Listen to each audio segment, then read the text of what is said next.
ناظرین، کیا آپ جانتے ہیں کہ اسلام کی تاریخ میں ایک ایسا دن بھی آیا تھا جب مسجد نبوی کے اندر نماز فجر کے دوران ایک ایسی سازش ہوئی جس نے پوری امت کو ہلا کر رکھ دیا۔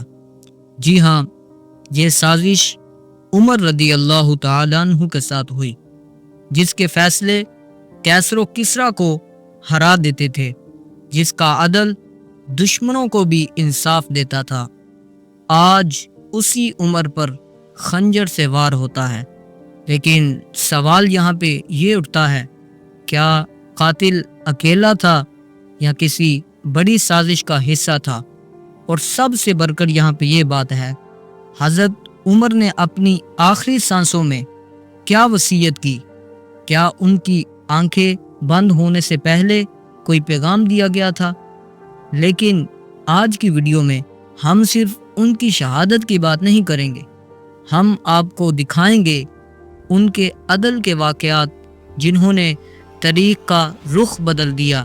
کیسے ایک خلیفہ راتوں کو مدینے کی گلیوں میں گشت کیا کرتا تھا، کیسے انہوں نے قاضی کو کہا اگر غلطی ہو تو میرا بھی محاسبہ کرنا، اور کیسے انہوں نے خود پر مقدمہ سنا صرف اس لیے کہ عدل قائم رہے۔ آئیے آج کی اس ویڈیو میں ہم حضرت عمر فاروق رضی اللہ تعالی عنہ کی شہادت کے واقعات اور آپ کے عدل و انصاف کے واقعات آپ کے سامنے پیش کرتے ہیں، اور آپ خود فیصلہ کیجئے کہ حضرت عمر فاروق رضی اللہ تعالی عنہ جیسا لیڈر اگر اس دنیا میں ہو تو کیا کیا ہو سکتا ہے۔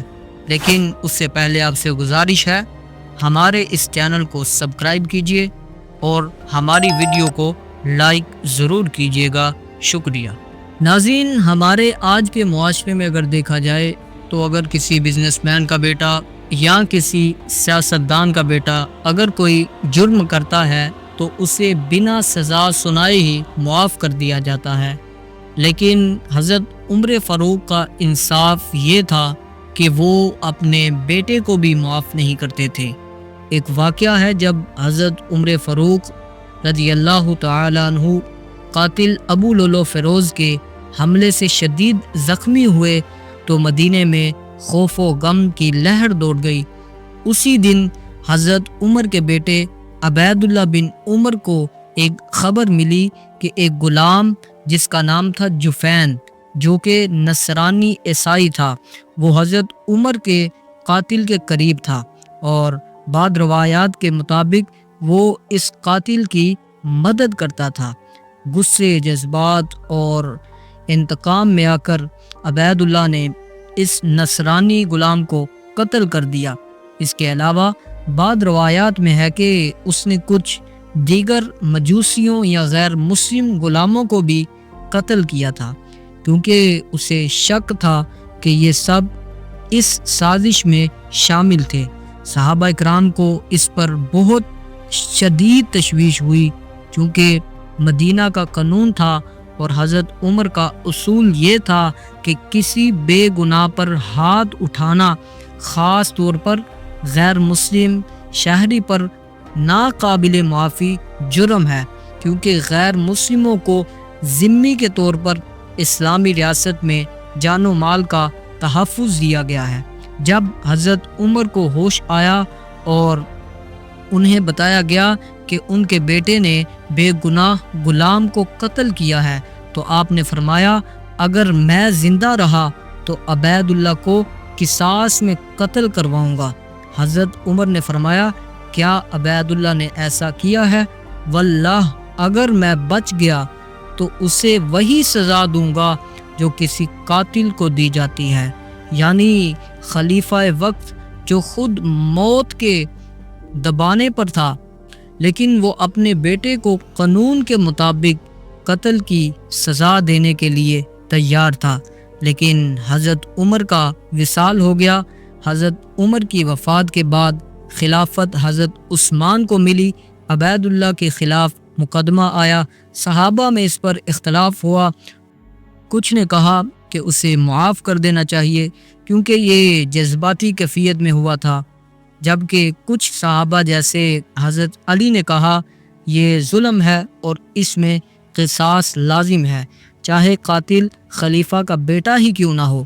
لیکن حضرت عثمان نے عبید اللہ کو معاف کر دیا اور اسے خون بہا کہا۔ حضرت عمر رضی اللہ تعالی عنہ کا دور خلافت عدل و انصاف کی مثال بن چکا تھا، لیکن ایک سال ایسا آیا جسے تاریخ میں کہا جاتا ہے عام الرمادہ، یعنی قحط کا سال۔ مدینہ اور آس پاس کے علاقوں میں شدید قحط پڑ گیا تھا، لوگ بھوکے، کمزور اور نڈال ہو گئے تھے۔ حضرت عمر کی حالت اس طرح ہو گئی تھی، خود بھی گوشت گھی اور دودھ ترک کر دیا تھا، خشک روٹی اور زیتون کھاتے تھے، چہرہ زرد ہو گیا تھا، کمزور ہو گئے تھے۔ اور ایک رات ایسا ہوا کہ حضرت عمر رضی اللہ تعالی عنہ بیت المال کے کمرے میں تنہا بیٹھے تھے، چہرہ ہاتھوں میں چھپا ہوا تھا اور روتے ہوئے کہہ رہے تھے، یا عمر، اگر تیری رعایا بھوکی مر گئی تو قیامت کے دن تو کیا جواب دے گا؟ کیا اللہ کو یہ کہنا کافی ہوگا کہ عمر امیر تھا مگر غریب بھوکا مر گیا؟ ایک شخص نے دروازے سے آواز دی، اے امیر المومنین، آپ تو خود بھی ہمارے ساتھ بھوکے ہیں، آپ پر کیا الزام ہے؟ حضرت عمر نے آنکھوں سے آنسو صاف کیے اور آہستہ سے فرمایا، اگر عمر خود بھی بھوکا مر گیا تب بھی عمر اللہ کے سامنے اپنی رعیت کی بھوک کا عذر نہیں دے سکتا۔ پھر وہ مشہور جملہ کہا، اگر دجلہ کے کنارے ایک کتا بھی بھوکا مر جائے تو عمر سے اس کا سوال ہوگا۔ حضرت عمر کی نظر میں حکمرانی کا مطلب حکومت کرنا نہیں تھا بلکہ خدمت کرنا تھا۔ وہ اپنے آپ کو بادشاہ نہیں بلکہ امت کا خادم سمجھتے تھے، ان کا ہر لمحہ امت کی فکر میں گزرتا تھا۔ کہا جاتا ہے کہ بادشاہ محلوں میں رہتے ہیں، لیکن ایک بادشاہ ایسا بھی تھا جو بیت المال کے کونے میں بیٹھا روتا تھا۔